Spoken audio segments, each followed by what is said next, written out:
Alright guys, so while I had my video turned off, I went ahead and colored in the shoes just to save me a little bit of time.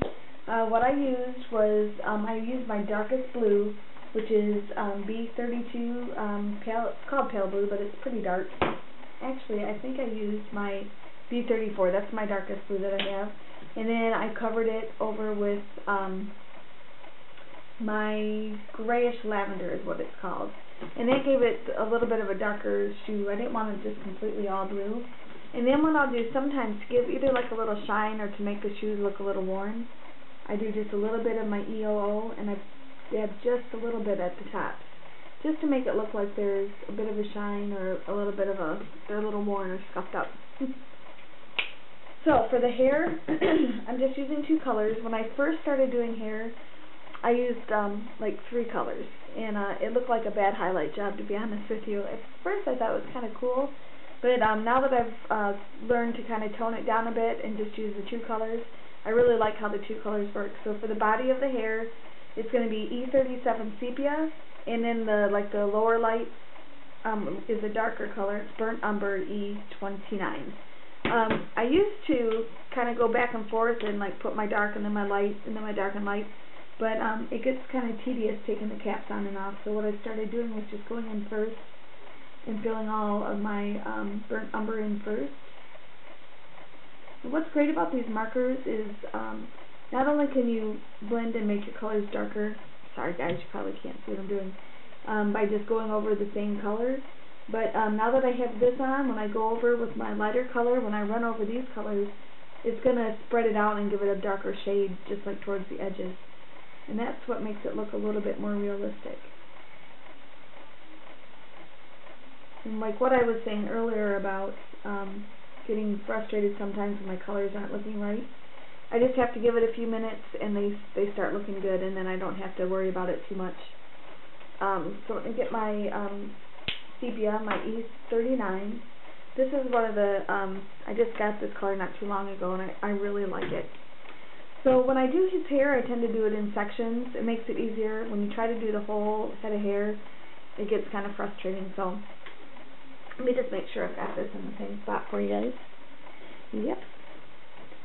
So I do like this chunk, and then I'll do this bit, and I'll show you as I go.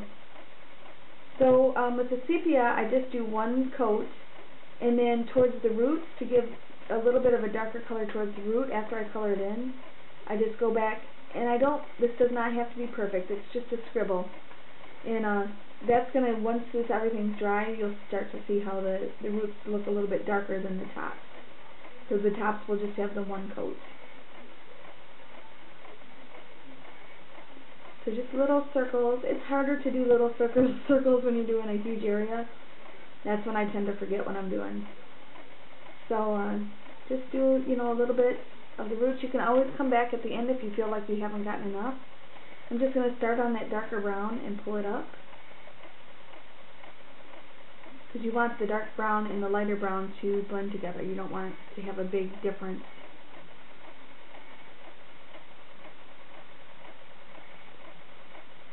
I haven't done a lot of just kind of like flatter hair that's not fluffy. So I'd like, the more stamps and images I get, I'll keep practicing, but I really like how they have his hair. It's pretty realistic to how it was in the movie. I actually wanted to do his outfit very accurate to the movie, but it was too dark. I had like the grayish suit and then the brown hair, and it did not work at all. It was so dark, and then I can't put any color on his face because he's a vampire, so that made it really hard. Now you'll see here I just went out the side of my line. So I'm going to use my colorless blender. It's 0. It has no color to it at all. And I'm just going to make sure I don't have any color left on from doing this before. And you just want to go right up. And I use the fatter end. And just push that color back up in there.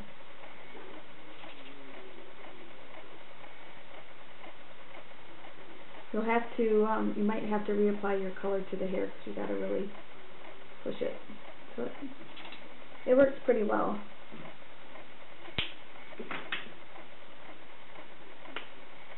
Okay, so let me go ahead and add my little darker parts for the roots. And You know, if you don't want to, you don't have to do your hair in the separate sections. I just found when I first tried to do it, it was easier this way because you can kind of concentrate on each section and how you want to highlight it. Makes it a little bit easier. And I'm going to go ahead and get that a little bit darker for the root.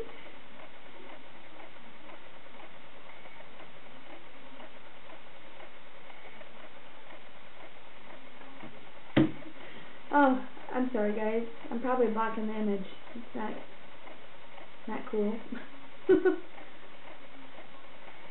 So funny, I need to figure out a way. I know some people have their, I'm just using my camera. I've got a pretty nice camera.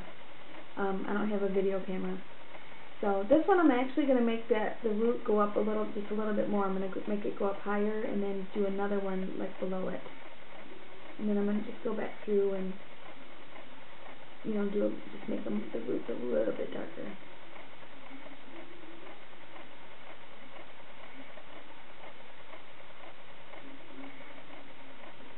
Alright guys, and so it's pretty easy. That's just two colors, and you'll notice like some of this is already drying. In the top where there's only one layer, it's going to get light, and so the top of the hair, like, because it's always the roots that are a little bit darker, so that piece that goes up should be lighter than the roots. And as your colors start to kind of merge and dry, you're going to start to see those highlights. You can even start to see them starting right there. And then for the face, what I did, because he's a vampire and he sparkles, I used my Perfect Pearls. And I used this Perfect Medium, which I don't think I'd use these yet on with any of my Perfect Pearls. I usually just use water. But when you get the inks wet, they just run. It's a big fat mess. I tried that when I was first doing these. And what I do is I just kind of stick my finger into it. This pad will feel really dry. I don't know why, but there's a lot in there. You just got to keep working at it. And then I'm just going to rub this all over his face. Keep coming back to get some more. Want to make sure your finger's clean when you do this. One time I was doing this, I made a tag for some friends, and my finger was dirty, and I smeared his face. I was so mad. So, after you do that, this is the brush that comes with the set. This brush I got from Hobby Lobby, like a pack of 12 for like $1.99 or $1.59. So I just use this smaller detail brush. I'll just set this right here. And you just want to come through and paint it on where you put that Perfect Pearls. Now there's no way to not like get that medium in his hair and maybe on his clothes. So I'm not too fussy about it. I just put it on and then I try to wipe it off whatever is left. I'm going to go ahead and you just kind of got to blow it. And then you can take your bigger brush and just go through and just give a good swipe. Because you don't need a whole lot of sparkle on there, just enough to give a little bit of a shimmer. And I'm not exactly sure if you're going to be able to catch this. I'm just going to slowly move it around. I have my lamp pretty close, so I'm hoping you can catch it. It's a very subtle effect. But I really like it. You know, me and my friends were so into Twilight, so I liked making him really accurate. So that's my tutorial for you guys. I have another project coming up here pretty soon. I don't think I have my things with me, but you'll notice I make a lot of mini albums. I've never been one to really make like a 12 by 12 or 8 by 8 like whole album. And most of the stuff I make are gifts, so I give them away. But I got these. I wish I had them here to show you. Hold on just a second. Let me grab them. So I've been on a couple trips to New York, and I went with my friends. And we went back in, I believe, 2007. And I thought it would be really cool to make a mini album out of these Starbucks coffee. These are just like the things they put over the hot coffee so your hands don't get blistered. Because their coffee, oh my goodness, their coffee is so hot. And so I'm going to make a little mini album out of these. And I got these like right when we came back, and then I never made the album. And I was on YouTube the other day, and I saw Bona over at Live Love Scrap had made a mini album out of the toilet paper tissue rolls. And I thought, I'm going to make that out of my Starbucks thing. So this will be my next one coming up, and it's just going to be about my couple trips to New York and with my friends, so I'll have that uploaded sometime this week. Alright guys, I hope you enjoyed this tutorial. Take it slow at first. Don't, I think we're all the same, and I want perfection the first time I start something, and I see all these great things that people have done. You have to remember that you're a beginner. It's not going to look like a professional has done it, but just take heart in what you do. Try different things. See what you like. See what you don't like. Print out a dozen different images or stamps, and then just go at it and practice and have fun. Use colors you thought you would never use. That's what I like doing. And you'll find that you'll like colors that you've never even tried before. So I hope you guys have a great day. Bye.